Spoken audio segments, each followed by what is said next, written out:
Hello gamers, Magehammer here for another edition of Tonight on Magehammer's Game Table. And tonight we have episode 9 of my Tiny Cthulhu Pulp solo RPG session.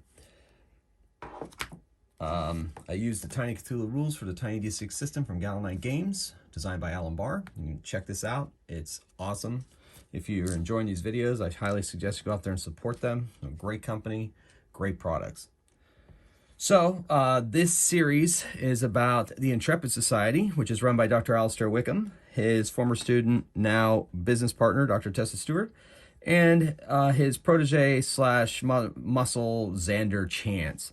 They all together make the Intrepid Society. They're headquartered in London at Dr. Wickham's mansion, and they basically are called upon or choose to travel around the world, finding artifacts and keeping them out of the hands of people that would use those artifacts for ill.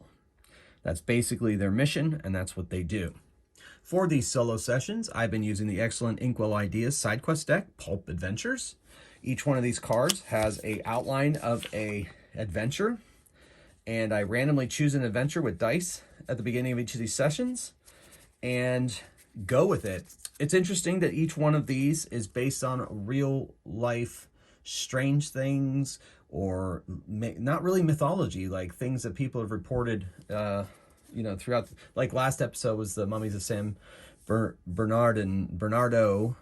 I think that was it. I did a little bit of research on that, and actually there was like this country down near Colombia or something, South America, I think, where the people don't really age or rot. That's fascinating. So I didn't really know that going in because I randomly did it and didn't get a chance to research because I don't know what the card's going to be before the game. But I find that fascinating. So I'm thinking about maybe doing some shorts here on YouTube that explain a little bit about each one of the real life stories and adventures behind each of these cards. Let me know if that's something you think you'd be interested down in the comments. Shorts are basically YouTube's version of TikTok. Real short videos, real fast, hit hard, gone, but they could be companion pieces to these videos. I don't know. That's just a thought I was throwing around. You guys let me know what you think in the comments. All right, so without further ado, we're going to get right into tonight's episode. As you know, last episode, they discovered that those mummies were actually the result of strange experiments, and that the mummies had come back to life. Not only had they hadn't rot, they came back to life, but then they realized that was there was a twist, and I'm not going to give that away in case this is your first video. I'll let you go back and watch that video. So they're back from where the mummies in that version were in America. So which, you know, I worked that into the story anyway. But they're back from America, and let's see where they are going to go in tonight's adventure. Roll my dice. 59. Did I do 59? My records aren't always the best, so I can't trust myself. So I'm just going to search the deck, see if I can find 59. Dun, dun, dun, dun, dun, dun, dun, dun, dun, dun, dun, dun, dun. Anybody else hyped to see Indiana Jones and Dial of Destiny? I sure am. Interesting. All right. I don't think I want to do that one now. Let's do maybe another time. Not feeling that one. All right, so our next one is Mission 32. See if we can dig that up. Oh yeah, that one sounds fun. All right, just the title of it sounds great. All right, let's take a look at it. All right. Dun, dun, dun, dun, dun, dun, dun, dun, dun, dun, dun,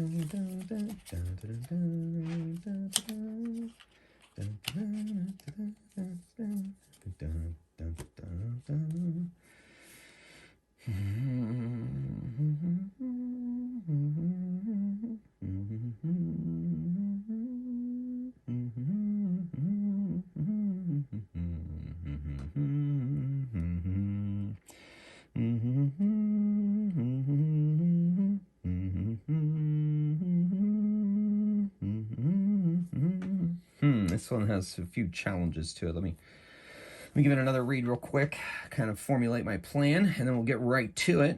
Once again, I'll put you on hold.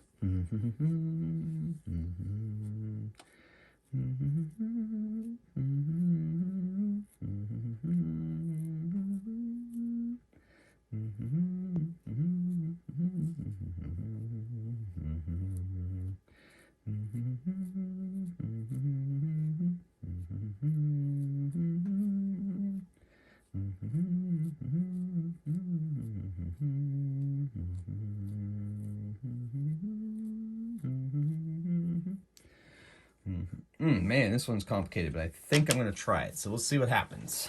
All right, so it is called Escaping Atlantis. So this story is actually going to begin in Immedius Race.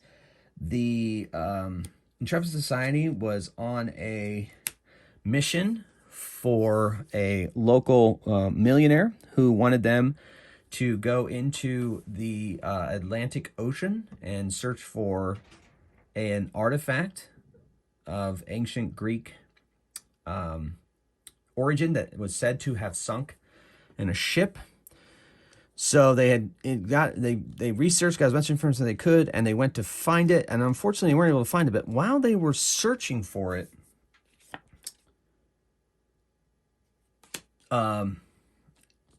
Xander and Dr. Stewart were driving the submarine, and while they were searching, they suddenly found themselves caught in these nasty swirling currents, and Xander and Dr. Stewart are struggling against the controls, but yet they're caught in this, and they can't break free. And before they know it, they are swooshed miles away, and they find themselves when the submarine that they're in finally stabilizes. Their ship got pulled through a bunch of rocks on the bottom of the ocean in this area, or all kinds of different debris in the ocean, and they have some holes in their submarine, and it's starting to leak. So once it stabilizes, it starts to leak. I know that there's some diving suits on here. We're gonna have to risk it. Put them on, go out there and try to patch up those holes. If not, we're sunk, literally. All right. So you, Xander? Yeah, but I can't do it alone. I'm gonna need some help. Well, very well. I guess there are 4 suits. Let's put them on and do what we can. All right, let's get to repair tools. Let's get our suits on. So they managed to wrestle their ways into their suits, and they go through the submarine has a airlock, basically. Get into the airlock and then out into the ocean. Their suits are pressurized enough that they are able to resist the depths, and they start to repair. Now, I'm going to say none of them really, maybe with Dr. Stewart being a pilot, she's used to working on mechanical stuff, so she keeps the upkeep of her own plane. So I'm going to give her advantage on the test. We're going to say there's 3 holes, well, 1 hole for each of them. They start working on them with the patching stuff and materials. And I think because Xander's strong, I'm going to give him a normal test. And I think because Dr. Wickham is educated and insightful, I'm going to give those 2 standard, but I'm going to give Dr. Stewart, I'm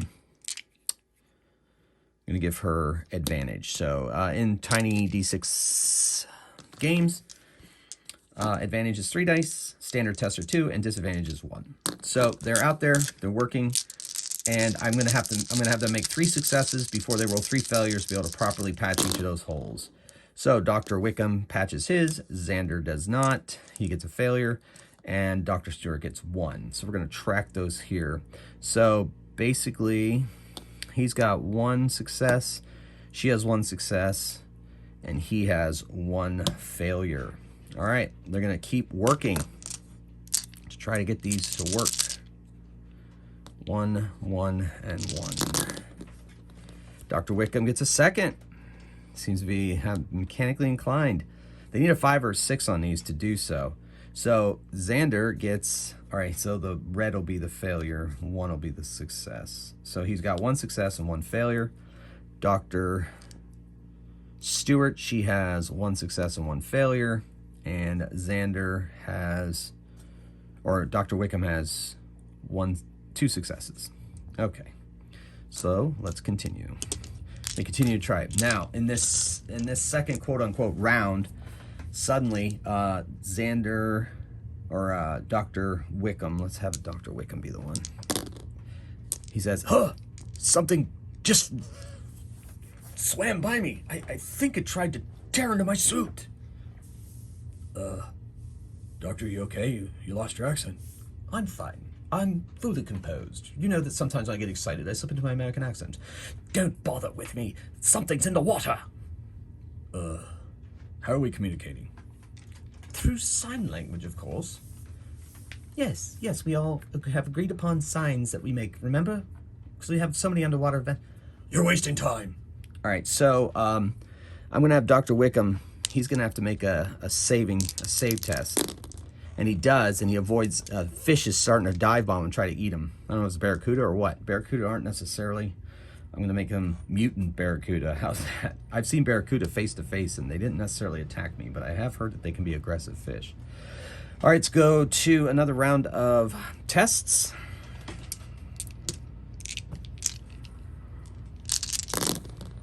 Uh-oh, Dr. Wickham failed. He was so close. Dr. Wickham, you were so close. Dr. Stewart, however, made a second success. But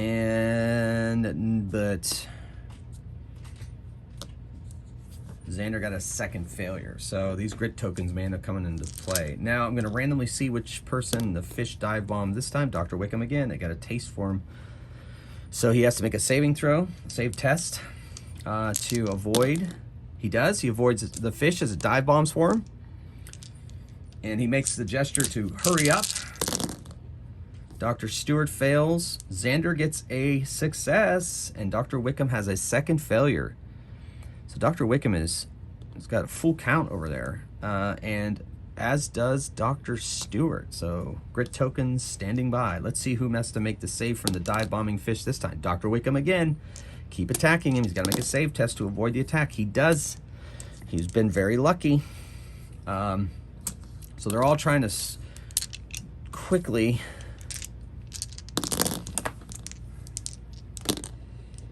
all right, so Dr. Stewart gets hers solid.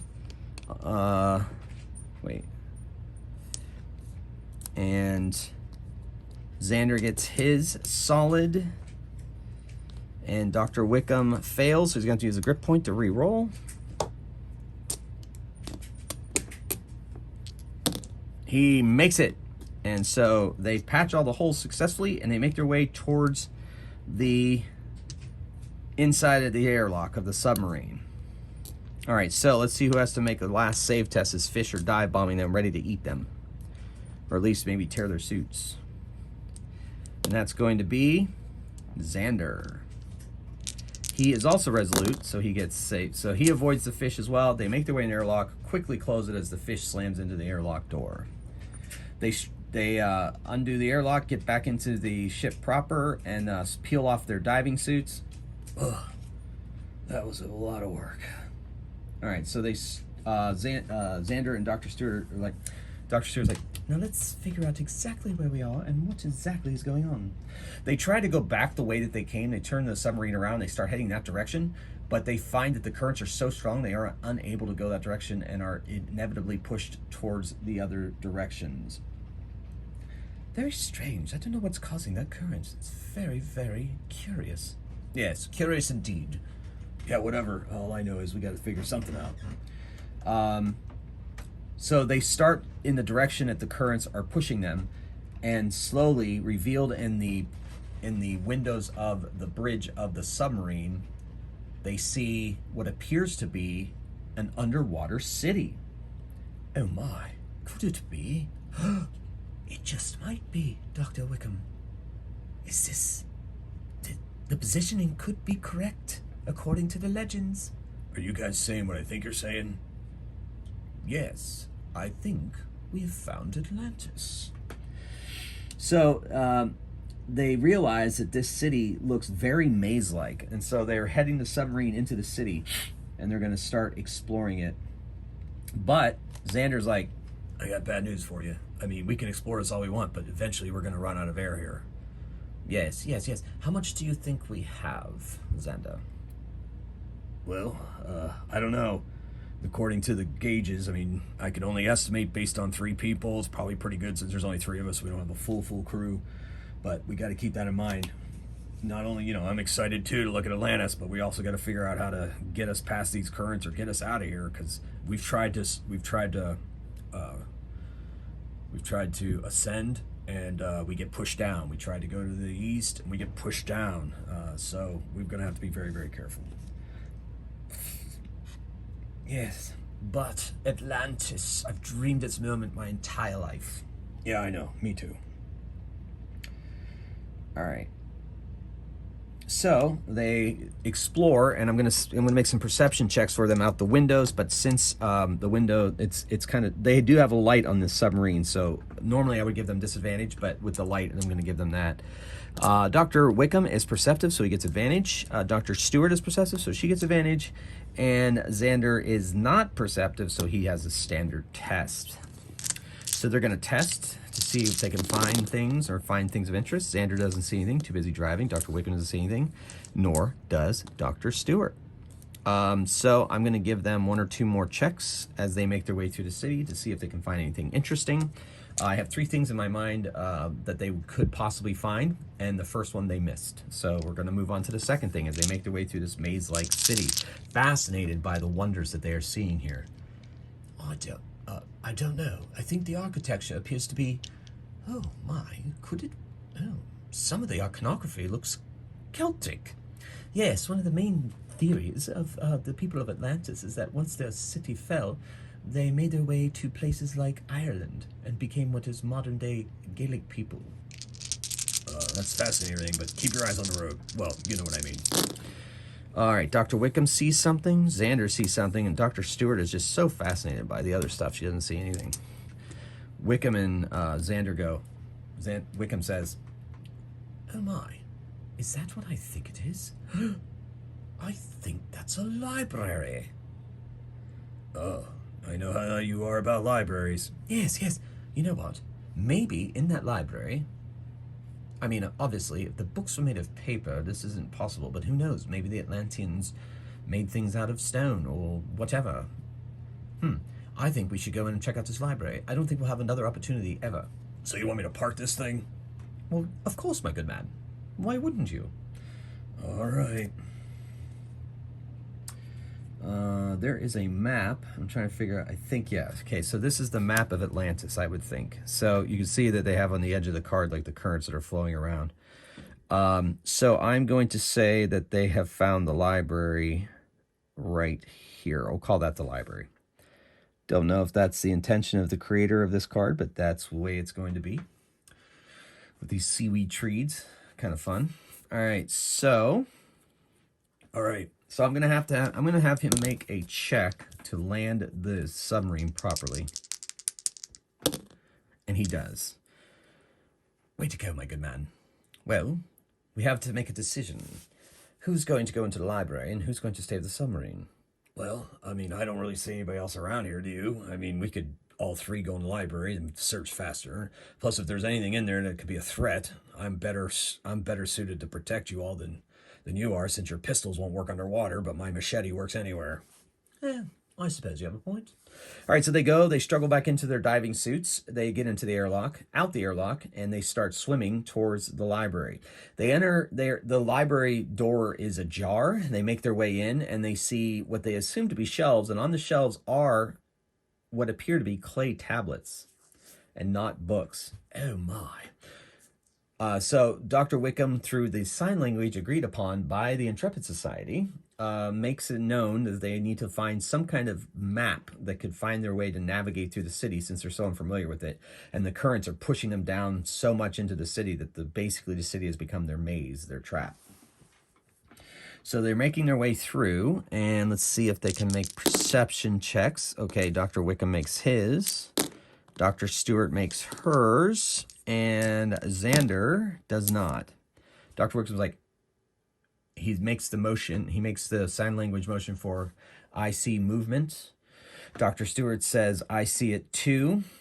right behind Xander. Xander turns around. There's a massive jellyfish right over his head, and it attacks him. And it hits him, and it stings him. So I think the way I'm going to handle jellyfish is he's going to take initial damage. He's going to take 1 point of damage, so we lose a life token. And then he is also going to have to make a save test versus poison. But he too is resolute, so he gets a save on all save tests, and he makes it with that 5. And the poison does not necessarily do an additional, have any additional effect. So now it's his turn, and he's going to strike back with his machete. Since it's in melee combat, he is able to make 2 attacks, and since he's underwater, it does not. The machete is not hindered by the water. So he makes 1 strike. He makes 2 strikes. So let's record the damage on the jellyfish.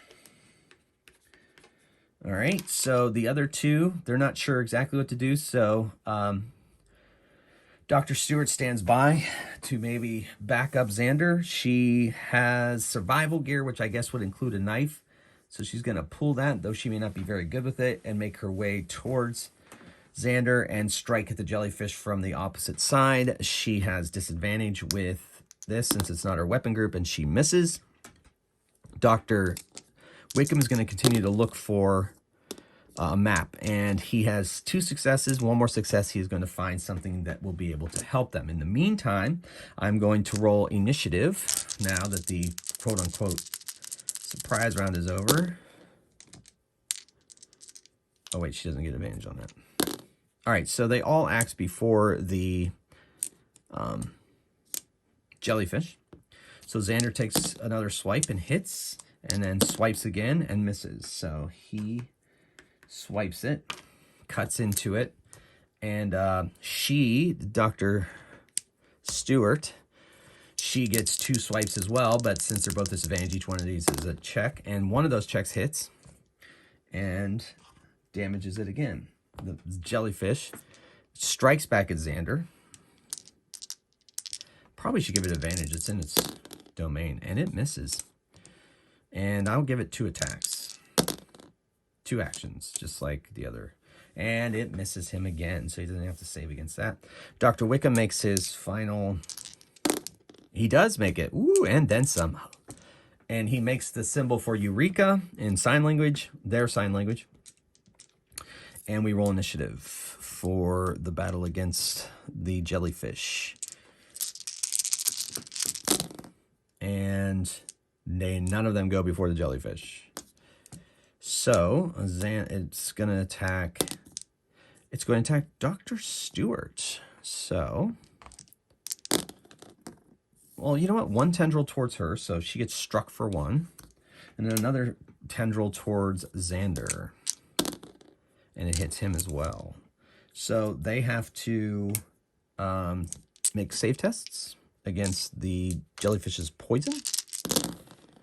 Oof. All right, they do make it. Oof, that was close. For a second, I didn't think Xander made it. All right, so stinging, but no other major detriment from the jellyfish poison.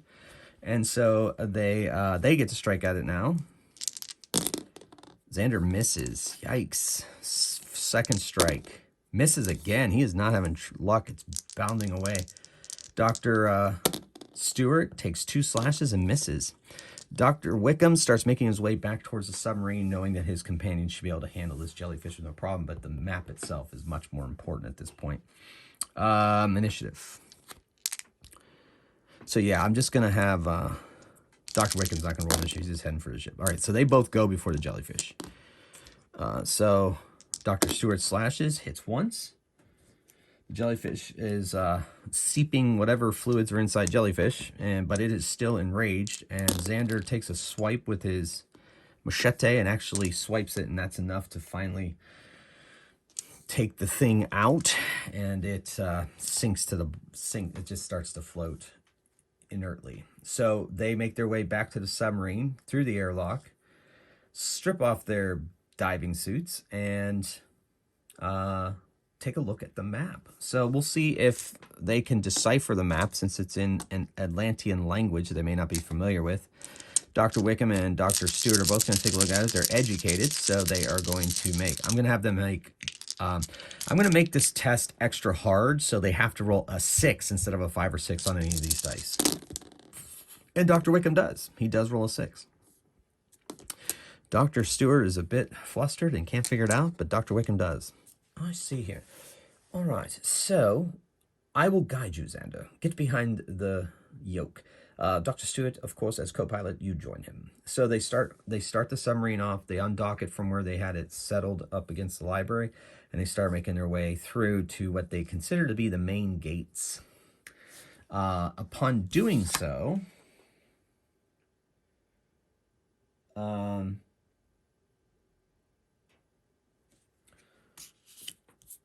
they come around to a, they make their way through the city, fascinated by what they see here, the iconography, the beauty, the majesty of an underwater civilization, or at least a city. And they make their way to this main building, which on the other side of it, they can lead their way out of what they consider to be a main gate, since the currents are keeping it in place. Curious, though, off to the left of this building, they see something that they see lots of bubbles and disturbed water flowing out of something on top of this building right here, this round building, we're going to say, as they make their way towards it. And Dr. Wickson's like, that's curious. I wonder, And he makes a test. Don't know if I could quite understand. And no, I do know what you're saying, Doctor. I think that's the machine that's creating the currents. Yes, but... Is that? No, couldn't be. What's that? What? What do you see? Oh my, there is a person out there. What? A person? Could it be an Atlantean? Unlikely, but who knows? But I thought I saw some movement. Oh no, I saw him quite clearly. He's in a diving suit. Oh my, he's at the machine. He's aiming the machine at us.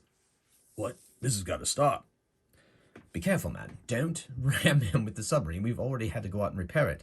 We barely got those holes fixed. Yeah, but what? I'm afraid we're going to have to go out there. We know how to disable. We have to disable the machine. Yeah, but he's got the... I know, sir, but we have to do it. Whatever. All right, I'm going to do what I can here. I'm dropping anchor. So he drops the submarine's anchor, and the current, the man has moved the machine, and it's starting to flow towards them, and it's starting to push against the submarine, or he's moving. No, I better not do that. So he's going to move it, and it's starting to move towards them. We better get out of here, or else that current's going to push us away once we get out. Yes, indeed. Hurry, quickly. So I'm going to, because this is a timed thing, I'm going to each give them a test. But since they put these diving suits on so many times now, I'm going to give them an advantage. But one test to be able to get into it quickly. The ones that are in quickly can get outside faster. Xander struggles, but Dr. Stewart and Dr. Wickham get their suits on in time and manage to make their way out or into the airlock. Hurry, my good man. All right, so they've lost a round. And Xander gets his on into the airlock just in time. And they close the airlock and fill it with water and go out the hatch, or the airlock hatch, and make their way out into the water. However, the water current is starting to get closer to them, so they're going to have to make a swim test to be able to make their way through what part of the current is affecting them currently. It's not full-on current, but it's enough that some of it. So Xander is strong, so he's going to have advantage, but the other two, because they're not the best swimmers, they're going to have disadvantage on this test as they move against the current.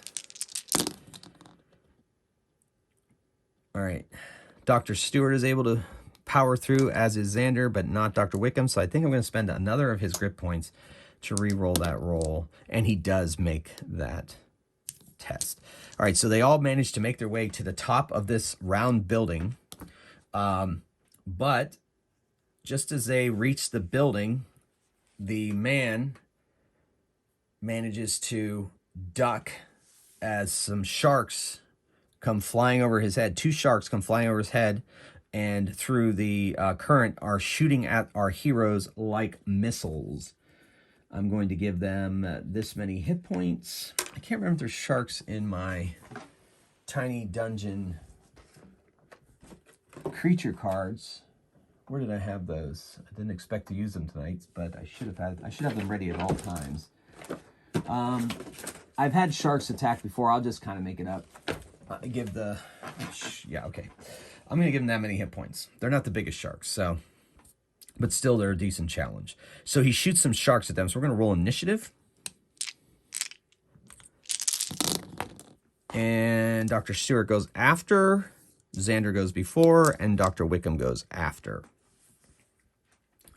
So the sharks are shot towards them. Xander is going to, one shark is going towards Dr. Stewart, the other one's going towards Xander. So he's going to do that, and then we'll see what happens. All right, so he's the only one who gets to act for the shark, but the shark's close enough that he swims towards the shark, and he attacks it with his machete. So one attack, he strikes it, does a point of damage, and then the shark attacks him.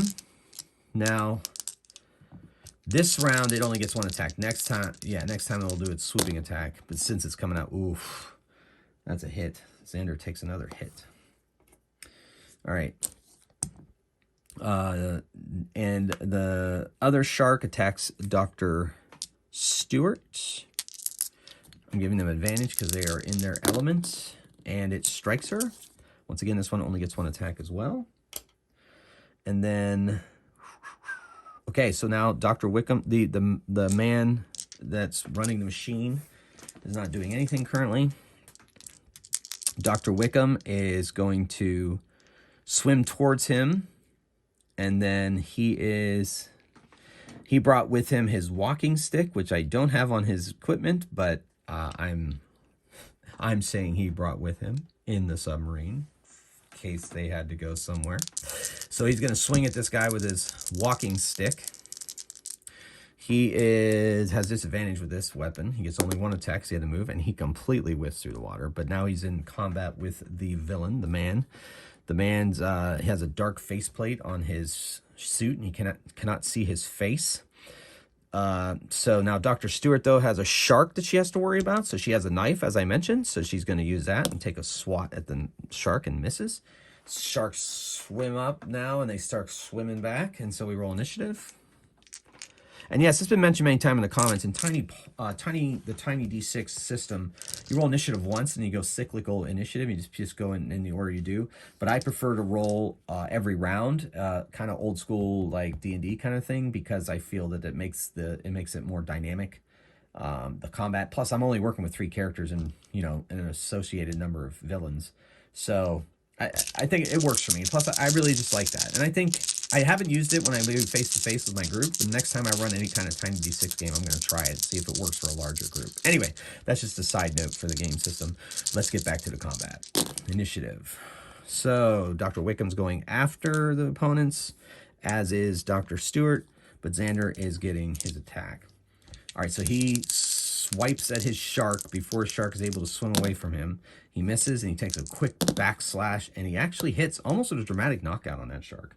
But not enough. So he does draw blood. Now the shark, I give them a swimming special ability that they're able to swoop out and come in and attack twice, basically. I give them 2 attacks, and their move doesn't count as an attack because of the nature of that, and they have advantage on their attack. So he gets bit, and a second bite bites him twice. So he is now bit twice. It's getting to be a problem.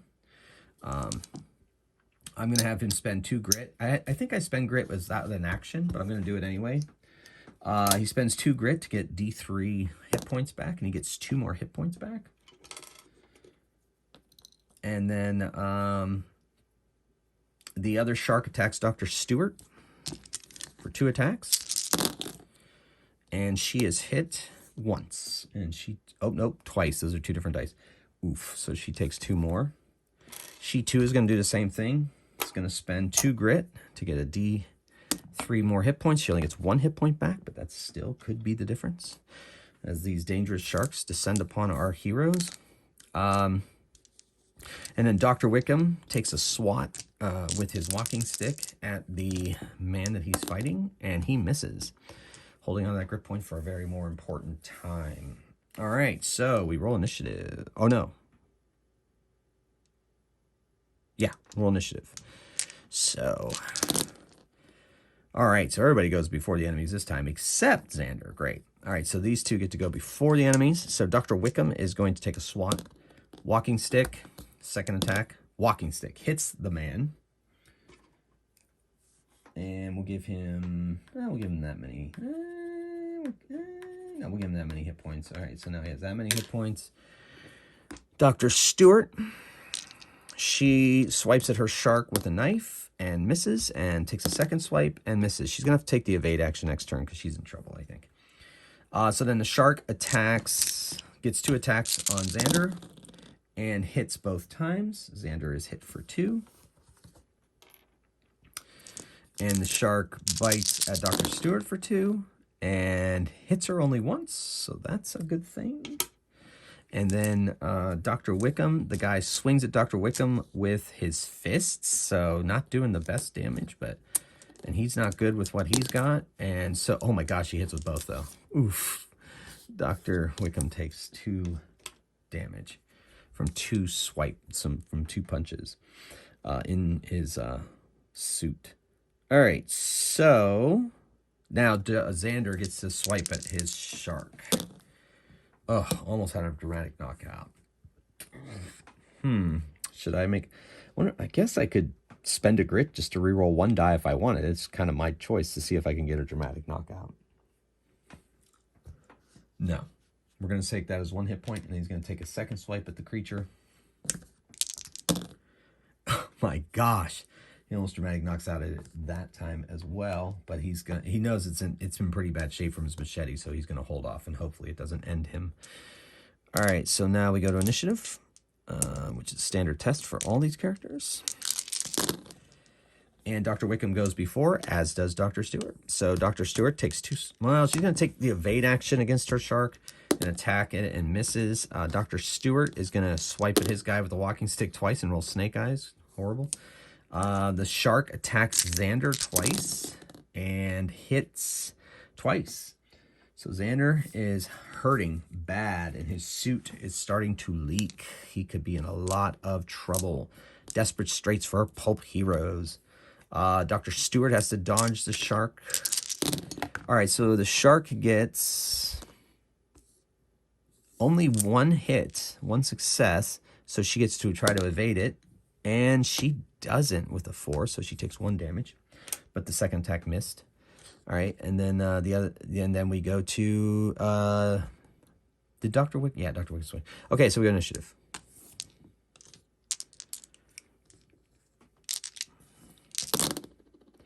Dr. Stewart goes first. The other 2 do not. All right, so that's not great. So Dr. Stewart stabs at hers and misses. Takes the evade action.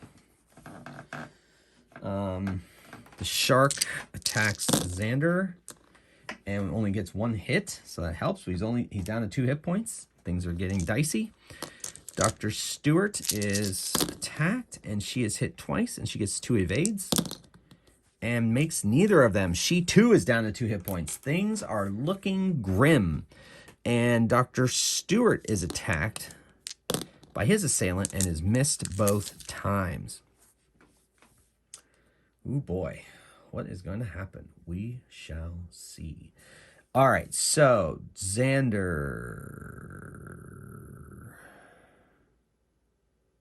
gets to attack, I think. Oh, well, he's going to attack anyway. He misses. Second attack, hits, and he takes out his shark and then swims over to attack the one on Dr. Stewart. Initiative. All right. Only Dr. Wickham is going first. So he takes 2 swipes with walking stick at his assailant and misses both. Horrible. The shark splits its attacks. The all white, the bone ones will go on Dr. Stewart, and the ivory ones will go on Dr. Stewart. The bone ones will go on Xander. And Dr. Stewart is hit for a point. And she is in bad shape. All right, so that was the shark attack. So Xander is going to attack his. He hits it. takes a second swipe, hoping for that dramatic knockout. And he does not get it, but he does get a strike. And Dr. Stewart, 2 swipes with a knife and manages to land a blow. All right, so then the other guy attacks Dr. Did I attack Dr.? Now Dr. Wickham is attacking. Yes. And he hits one more on his opponent. And now it's initiative. All right, so Dr. Wickham goes last again. So it's Xander. It's Dr. Stewart. They're working on the shark. Xander takes 2 swipes. Dramatic knockout. Yeah, baby. Takes it out. Strikes it straight into its gullet, up into its brain, pulls his machete out, and it floats away impotently. Dr. Stewart swims towards the opponent and takes a swat at him with her knife that Dr. Wickham's attacking and misses. And then the other guy attacks Dr. Stewart and misses. And Dr. Wickham. And Dr. Wickham takes 2 swings with his walking stick and gets 2 hits, knocking his man out. Xander smashes the machine and the currents stop. Dr. Wickham starts pulling the man towards the submarine. They make their way into the airlock. They get inside. They tie him up. They take off his helmet and throw it away, and then they tie him up, put it away somewhere else in the cabin, tie him up, and they just peel off their diving suits. And then Dr. Wickham's like, "My good man, who am I? Get us out of here." And he starts to tend to Dr. Stewart's wounds. Her suit, she could barely breathe. Pressure was getting to her. Xander's like, "My pleasure, boss." And "I told you not to call me boss." And so he gets in behind the machine and starts the submarine away. And they start making their way away from Atlantis. And as it fades in the background, they look on wistfully at what they have seen and that they themselves have seen a sight that many modern eyes have seen. But the real mystery is, who is this man? He looks American or English or something, but we shall find out.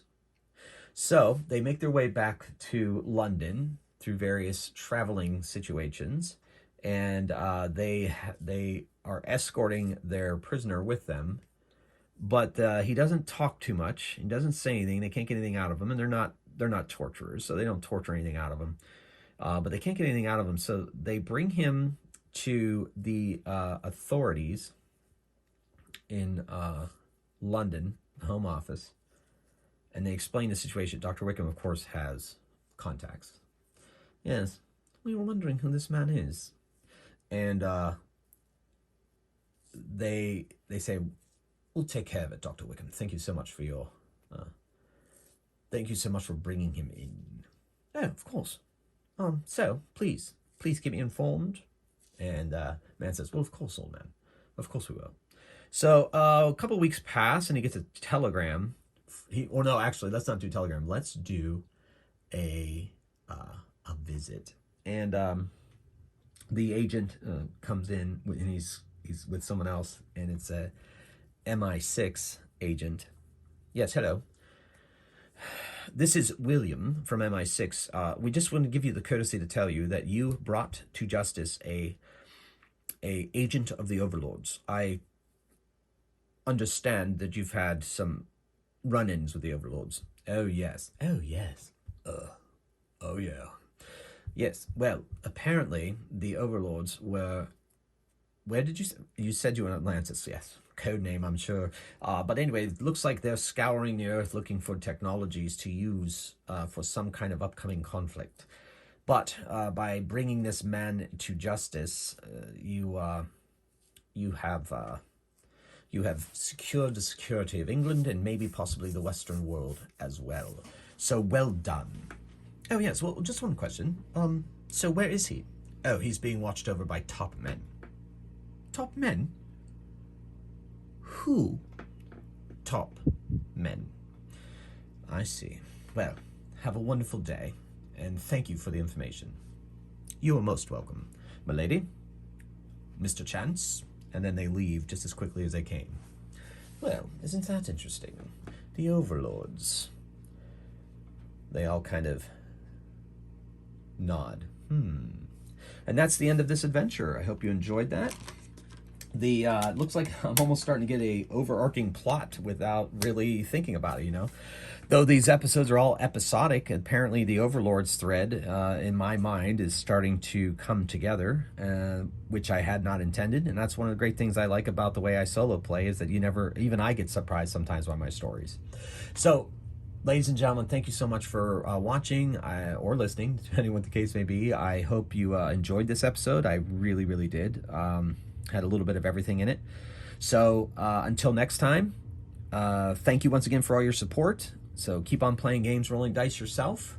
And until we meet again, this is Magehammer signing out. Thank you.